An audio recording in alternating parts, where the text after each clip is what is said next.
Albrecht Dürer, 1471 to 1528.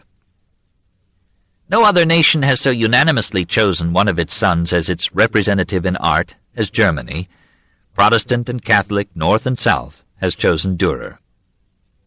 On April 6, 1928, the 400th anniversary of his death, the Reichstag in Berlin and the City Council in Nuremberg put aside politics and dogmas to honor the artist whom Germany loves best.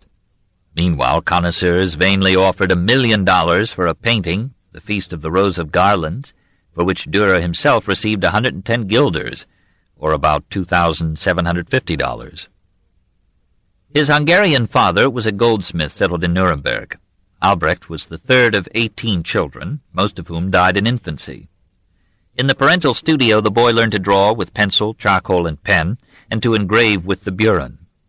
He taught himself to observe microscopically and to represent objects and subjects in indefatigable detail, so that in some of his portraits almost every hair seems to have received its individual stroke of the brush. The father had hoped that his son would be another goldsmith, but he yielded to the youth's desire to widen his art and sent him as an apprentice to Wolgemut in 1486. Albrecht developed slowly. His genius lay in ambition, perseverance, patience. "God lent me industry," he said, "so that I learned well, but I had to put up with a great deal of annoyance from his assistants." Having little opportunity to study the nude, he frequented the public baths and drew such Apollos as he could find there. He himself was something of an Apollo in those years. A friend described him fondly. "A body remarkable in build and stature, and not unworthy of the noble mind it contained. Face intelligent, eyes flashing, a long neck, broad chest, narrow waist, powerful thighs, steady legs. As to his hands, you would have said that you had never seen anything more elegant. And of his speech the sweetness was so great that one wished it would never end." Attracted by Schongauer's engravings, he made his way to Colmar in 1492, only to find that that master was dead. He learned what he could from Schongauer's brothers, then passed on to Basel, where he absorbed from Grunewald the secret of intensely religious art. He was already a skilled draftsman. An edition of St. Jerome's Letters, printed at Basel in 1492, bore on its title page a portrait of the saint by Dürer, and this was so acclaimed that several publishers competed for his future work. However, his father urged him to come home and marry. A wife had been chosen for him in his absence. He returned to Nuremberg and settled down to wedded life with Agnes Fry in 1494. A year earlier he had painted himself as a youth, garbed and coiffured almost like a woman, proud yet diffident, distrusting and defying the world. In 1498, still vain of his features, and now also of his beard, he painted his portrait as a young patrician, richly dressed, with tasseled cap and long brown curls. This is one of the great self-portraits of all time. In 1500 he pictured himself again, more simply costumed, the face elongated between masses of hair falling to the shoulders, the penetrating eyes mystically intent. Dürer seems here to have deliberately presented himself in an imagined likeness of Christ, not in impious bravado, but presumably in his oft-voiced opinion that a great artist is an inspired mouthpiece of God. Vanity was the prop of his industry. He not only multiplied self-portraits, but found room for himself in many of his pictures. At times he could be modest and sadly conscious of his limitations. "When we are praised," he told Pirkheimer, "we turn up our noses and believe it all, but perhaps a master mocker is laughing at us behind our backs." For the rest, he was good-natured, pious, loyal, generous, and as happy as circumstances would permit. He could not have been infatuated with his wife, for he set out for Italy shortly after his marriage, leaving her behind. He had heard of what he called the regrowth of the arts in Italy after they had been in hiding for a millennium, and although he never intimately shared in that resurrection of classic literature, philosophy, and art which accompanied the Renaissance, he was anxious to see at first hand what it was that had given the Italians their excellence in painting and sculpture, in prose and poetry. He stayed chiefly in Venice, where the Renaissance had not yet reached full bloom, but when he came back to Nuremberg in 1495, he had somehow received the stimulus that sparked the rapid productivity of his next 10 years. In 1507, with a loan of 100 florins, or about $2,500, from Pirkheimer, he went again to Italy, and this time he stayed for a year and a half. He studied the works of Mantegna and Squarcione, at Padua, copied drawings humbly, and was soon recognized by the Bellini and other Venetians as an accomplished draftsman. The Feast of the Rose Garlands, which he painted for a German church in Venice, won praise even from the Italians, who still considered most Germans to be barbarians. The Venetian signory offered him a permanent post if he would take up his residence there, but his wife and friends were importuning him to come back to Nuremberg. He noted that artists had won a much higher social standing in Italy than in Germany, and resolved to demand a similar status on his return. "Here," he wrote, "I am a fine gentleman. At home I am a parasite," that is, unproductive of material goods. He was delighted by the excitement of art in Italy, the number and conflict of artists, the learned and passionate discussions of art theories. When Jacopo de Barbari expounded to him the principles of Piero della Francesca and other Italians on the mathematical proportions of a perfect human body, Dürer remarked that he would rather have had this explained to him than to have received a new kingdom. In Italy he became accustomed to the nude in art, if only by studying classic statuary. While his own work remained thoroughly Teutonic and Christian, he adopted with enthusiasm the Italian admiration for pagan art, and in a long sequence of writings he strove to teach his countrymen the Italian secrets of perspective, proportion, and coloring. With these two trips of Dürer to Italy, the Gothic style came to an end in German painting, and the same German generation that rejected Rome in religion accepted Italy in art. Dürer himself remained in a creative but confusing tension between the Middle Ages and the Renaissance, between German mysticism and Italian worldliness, and the joy of life that he had seen in Italy never quite overcame in his soul the medieval meditation on death. Except for his portraits, his subjects remained almost wholly religious and many mystical. Nevertheless, his real religion was art. He worshipped a perfect line more than the imitation of Christ. Even in his religious productions, he showed the artist's driving interest in all the objects of even the most common daily experience. Like Leonardo, he drew nearly everything that he saw: rocks, streams, trees, horses, dogs, pigs, ugly faces and figures, and imaginary beings of marvelous or horrible form. He drew his left leg as seen in diverse positions, and punched a pillow into 7 different shapes to be studied by his indefatigable pen. He crowded his work with a veritable menagerie of animals, and sometimes he drew a whole city as a background for a picture.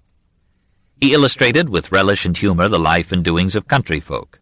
He loved the Germans, painted their enormous heads and rubicund features without protest, and introduced them into the unlikeliest environments, always richly robed like prosperous burghers, and wrapped and muffled, even in Rome or Palestine, against the German cold. His drawings are an ethnography of Nuremberg.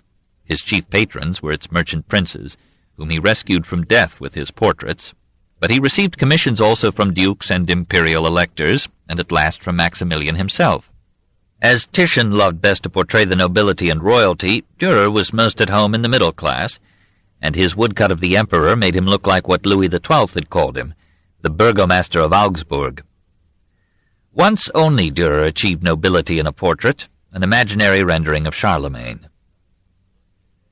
The 36 portraits are his most readily enjoyable works, for they are simple, sensual, earthy, swelling with character.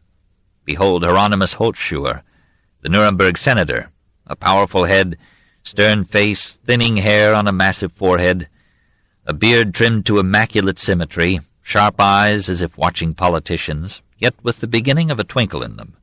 Here is a man with a good heart, good humor, good appetite.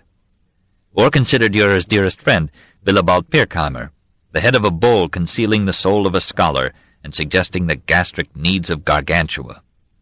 And who would guess, behind the creased and flattened features of the immense Frederick the Wise of Saxony, the elector who defied a pope to protect Luther? Nearly all the portraits are fascinating.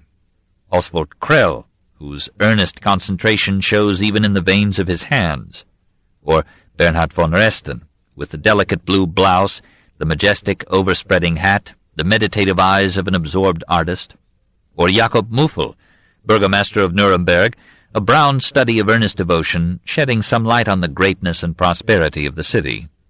Or the 2 portraits of Dürer's father, weary with toil in 1490, quite worn out in 1497, or the portrait of a gentleman in the Prado, virility incarnate, tarnished with cruelty and greed, or Elizabeth Tucker holding her wedding ring and gazing diffidently into marriage, or the portrait of a Venetian lady.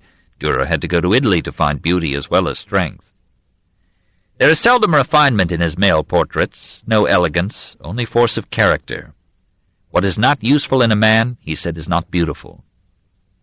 He was interested in reality and its faithful transcription, rather than in beauty of forms or features. He pointed out that an artist can draw or paint a beautiful picture of an ugly object or disagreeable subject. He was a Teuton, all industry, duty, fidelity. He left beauty and grace to the ladies and concentrated on power. Painting was not his forte, nor much to his taste, but his visits to Italy stirred him to seek color as well as line. For Frederick of Saxony and his castle church in Wittenberg, he painted a triptych later known as the Dresden altarpiece. Here Italian modes of proportion and perspective framed figures resolutely German. A Frau as the Virgin, a professor as St. Anthony, a German acolyte as St. Sebastian. The result is not irresistible. Finer is the Baumgärtner altarpiece in Munich, a splendid St. Joseph and a Midden Mary against an architectural background of Roman ruins. But the foreground is littered with absurd mannequins. The adoration of the Magi in the Uffizi is a triumph of color in the Virgin's blue robe and the gorgeous vestments of the Oriental kings. Christ among the Doctors shows a pretty Jesus with girlish curls, surrounded by bearded and wrinkled pundits, one a horrible caricature, all nose and teeth. The Feast of the Rose Garlands rivaled the greatest Italian pictures of the time in its skillfully ordered composition, the loveliness of both mother and child, the general splendor of the color. This is Dürer's greatest painting, but one must now venture all the way to Prague to see it. Vienna and Berlin have attractive Dürer Madonnas, and the New York Madonna and Child with St. Anne presents a tender German maiden as the Virgin and a dark-skinned Semite as her mother. Excellent are the Prado panels of Adam and Eve. Here, for a moment, a German artist has rendered the beauty of a healthy female nude. Discouraged by inadequate remuneration for the labor of painting, and perhaps by the compulsion to repeat old religious themes, Dürer turned increasingly to the more gainful and original work of woodcutting and engraving. For there one plate could make 1,000 copies easily carried to every market in Europe, and could provide the same illustration for 1,000 printed volumes. Line was Dürer's forte, drawing was his realm, wherein no man then alive surpassed him. There even the proud Italians marveled at his finesse. Erasmus compared him as a draftsman with an ancient master of line. Apelles was aided by color, but Dürer, though admirable also in other respects, what does he not express in monochrome, proportions, harmonies? Nay, he even depicts that which cannot be depicted: fire, rays of light, thunder, lightning, all the sensations and emotions, in fine, the whole mind of man as it reflects itself in the behavior of the body, and almost the voice itself. These things he places before the eyes in the most pertinent lines, black ones, yet so that if you should spread pigments on them, you would injure the work. And is it not more wonderful to accomplish without the blandishments of color what Apelles accomplished with their aid? Dürer returned the compliment by engraving a portrait of Erasmus in 1526, not from the living sitter, but from the painting by Massais. It did not rival that portrait, much less Holbein's. Even so, it is a masterpiece of drawing in the folds and shadows of the cloak, the wrinkles of face and hands, the ruffled leaves of the open book. Dürer has left us over 1,000 drawings, most of them miracles of realistic or pious or impishly fanciful design. Some are obvious caricatures. One is age and wisdom drawn to a hair. Occasionally the subject is inanimate, as in the wire drawing mill, or just plain vegetation, like a piece of turf, or an animal, like head of a walrus. Usually plants and beasts crowd around living persons, as in the complex Madonna with a multitude of animals. The religious subjects are the least successful, but we must accept and honor the remarkable hands of a praying apostle. And lastly, there are fine studies of classic mythology, like the Apollo or the Orpheus. Dürer transformed some 250 of his drawings into woodcuts, and 100 into gravings. These two groups are the most distinctive portions of his legacy. Until the turn of the century, he incised the designs himself, Later he delegated the woodcutting to others. Only by this collaboration could he have delineated so vast an area of life. He began by illustrating books like Der Ritter von Thurn and Sebastian Brandt's Narrenschiff. 20 years afterward he drew fascinating border figures for the prayer book of Maximilian. He tried his pen at nudes and succeeded handsomely in the men's bath, not so well in the women's bath. In both he served as a revolutionary force in a German art that had shunned the nude as a scandal or a disillusionment. Famous were the woodcuts that portrayed the life of the Virgin and the Passion of Christ. Devout women could now contemplate by their own hearths a print showing the betrothal of Joseph and Mary, and practical Germans were pleased to find, in the sojourn of the Holy Family in Egypt, all the cozy details of Teutonic domesticity and industry, Mary sewing, Joseph working at his bench, and angelic children bringing in firewood without being asked. 37 small woodcuts, the Little Passion, and 11 larger ones, the Great Passion, brought the story of the sufferings and death of Christ into thousands of homes, and whetted the public appetite for Luther's translation of the New Testament. Another series illustrated the Book of Revelation. Some of these woodcuts, like the 4 Horsemen of the Apocalypse and St. Michael fighting the dragon, were so vivid that for centuries the German mind thought of the Apocalypse in terms of Dürer's prints. From woodcuts he passed to the more painstaking art of engraving. Now and then he tried dry-point etching, as in the chiaroscuro Holy Family. Usually he worked with the burin. The fall of man is sculpture on copper, in forms worthy of the Greeks, in proportion and symmetry worthy of the Italians, with Dürer's customary profusion of fauna and flora, where nearly every item held for him and his generation a symbolical significance. Nude females of an excellence unprecedented in German art emerged from the metal in The Sea Monster, and the Combat of Virtue and Pleasure, with background landscapes beautifully drawn. The 16 engravings constituting the engraved Passion are less impressive than the woodcut Passions, but the St. Eustace is a cornucopia of vivid designs. 5 dogs, a horse, a forest, a swarm of birds, a congeries of castles on a hill, a stag bearing a crucifix between his antlers, and persuading the handsome hunter to leave off killing and become a saint. In 1513-14, Dürer reached his summit as a draftsman in 3 Meisterstücke, master engravings. The Knight, Death, and the Devil is a powerful version of a somber medieval theme. A stern-faced rider in full armor on a Verrocchian steed, hemmed in by ugly figures of Death and Satan, but moving forward resolutely to the triumph of virtue over all. It seems incredible that such plenitude and delicacy of detail could be cut into metal. St. Jerome in his study shows a quieter phase of the Christian victory. The old bald saint bent over his manuscript, writing apparently by the light of his halo, a lion and a dog lying peacefully on the floor, a skull sitting in silent eloquence on a windowsill, and what looks for all the world like his wife's hat hanging on the wall. The whole room drawn in the most careful perspective, with all shadows and sun rays meticulously drawn. Finally, the engraving that Dürer entitled Melancholia I reveals an angel seated amid the chaos of an unfinished building, with a medley of mechanical tools and scientific instruments at her feet, a purse and keys attached to her girdle as emblems of wealth and power, her head resting pensively on one hand, her eyes gazing half in wonder, half in terror about her. Is she asking to what end all this labor, this building and demolition and building, this pursuit of wealth and power and the mirage called truth, this glory of science and babble of intellect, vainly fighting inevitable death? Can it be that Dürer, at the very outset of the modern age, understood the problem faced by triumphant science, of progressive means abused by unchanging ends?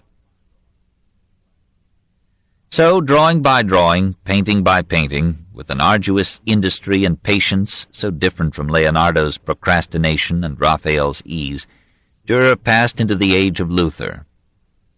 About 1508 he bought the house that made Nuremberg famous. The Second World War destroyed it. The tourist trade rebuilt it as a copy of the original. Its 2 lower stories were of stone, the third and fourth of pink stucco and half timber, and over a projecting eave, 2 further stories crouched under the gabled roof. Here for 19 years Dürer lived in moderate misery with his childless wife. Agnes was a simple housefrau who wondered why Albrecht spent so much time on unremunerative studies or with bibulous friends. He moved in circles beyond her mental reach, neglected her socially, traveled most often without her, and when he took her to the Netherlands, dined with celebrities or with his host while leaving his wife to eat in the upper kitchen with their maid. In 1504 his widowed mother joined Dürer's household. She persisted 10 years more. His portrait of her moves our sympathy for the wife, who was not too charming herself. His friends considered Agnes a shrew, incapable of sharing Dürer's rapt intellectual life. In his later years, the Nuremberg master enjoyed a European fame as the leader and glory of German art. In 1515, the emperor allotted him a modest pension of 100 florins a year, or about $2,500. This was irregularly paid, for Maximilian's income never caught up with his plans. When Max died, the pension stopped, and Dürer decided to visit the Netherlands and solicit its renewal from Charles V.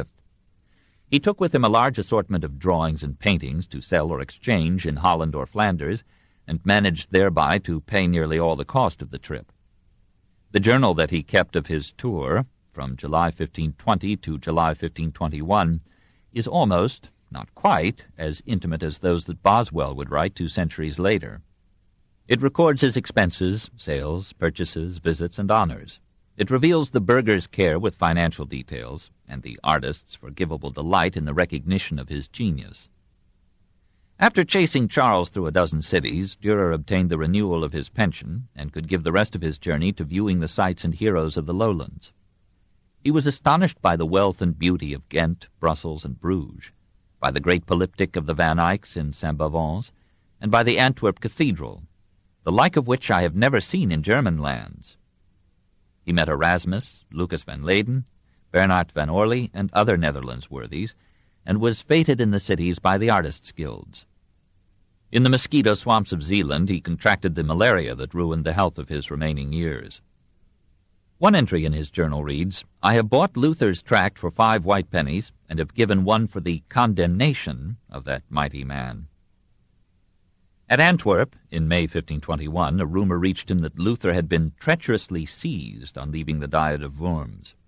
Dürer did not know that this abduction had been arranged to protect the reformer, and fearing that Luther had been killed, he wrote in his journal a passionate defense of the rebel and an appeal to Erasmus to come to the aid of his party. So this man, enlightened by the Holy Ghost to be the continuer of the true faith, has disappeared. If he has suffered, it is for the Christian truth against the unchristian papacy, which works against the freedom of Christ, exacting from us our blood and sweat therewith to nourish itself in idleness, while the peoples famish. O God, never were men so cruelly put down under human laws as under those of the Roman See. Everyone sees how clear is the doctrine announced in Luther's books, and how it conforms to the Holy Gospel. We must preserve these books from being burned. Rather let us throw into the fire the books written to oppose him. All you pious Christians, deplore with me the loss of this man, and pray the Lord that he will send another guide. O Erasmus of Rotterdam, where wilt thou remain? Wilt thou see the injustice and blind tyranny of the powers now ruling? Hear me, Knight of Christ, ride by the side of our Lord Christ. Old as thou art, thou too mayest win the martyr's crown. Make thy voice heard. O Erasmus, may God thy judge be glorified in thee. When Dürer returned to Nuremberg, he devoted himself almost wholly to religious art, and with new emphasis on the Gospels. In 1526 he completed his greatest group of paintings, the 4 Apostles, improperly named since Mark the Evangelist was not one of the 12. But perhaps that very error pointed to the Protestant idea of returning from the Church to the Gospels. The 2 panels are among the proudest possessions of that Haus der Kunst, in which war-wounded Munich has regathered her famous collections of art. One panel pictures John and Peter, the other Mark and Paul, all 4 in gorgeously colored robes, hardly befitting fishermen, communist saints. In these vestments Dürer bowed to Italian idealization, while in the broad and massive heads he asserted his German environment. Probably these majestic figures had been intended to form the wings of a triptych for a Catholic church. But in 1525 the Municipal Council of Nuremberg declared for the Reformation. Abandoning the plan for an altarpiece, Dürer presented the panels to the city and affixed to each panel inscriptions, strongly stressing the importance of the Gospels. Despite the keys in Peter's hand, usually taken as representing the divine establishment and powers of the Church, these paintings could be interpreted as Dürer's Protestant testament. He had now only 2 more years to live. Periodic attacks of malarial fever broke both his health and his spirit. Even in 1522 he had drawn his final self-portrait as the man of sorrows, naked, disheveled, haggard, sickly, in pain, holding in his hands the scourge and whip of the Passion of Christ. Nevertheless, he worked to the end. When he died, on April 6, 1528, aged 57, he left enough drawings, woodcuts, and engravings, besides 6,000 florins, to support his widow in sombre comfort for the remainder of her life. Pirkheimer, who mourned him as the best friend I have had in my life, wrote a simple epitaph for the tomb. Quicquid Alberti Dureri mortale, fuit sub hoc conditor tumulo. Whatever was mortal of Albrecht Dürer lies under this mound. He missed supreme stature as an artist by sacrificing the greatest task of art to a lesser one. He was so charmed to see the passing shapes of persons, places, and things take lasting life under his hands that he absorbed himself chiefly in representing the real, lovely or ugly, significant or meaningless, and only occasionally fused the scattered elements of sense perception to form in creative imagination, and then in line or color, ideal beauties to give us goals to aim at, or revealing visions to offer understanding or peace. But he rose to the call of his time. He cut into wood or copper a biography of his expectant and generative generation. His pen or pencil, burin or brush, evoked the hidden souls of the forceful men who trod the stage of the age.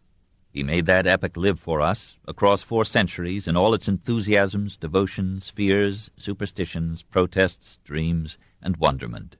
He was Germany.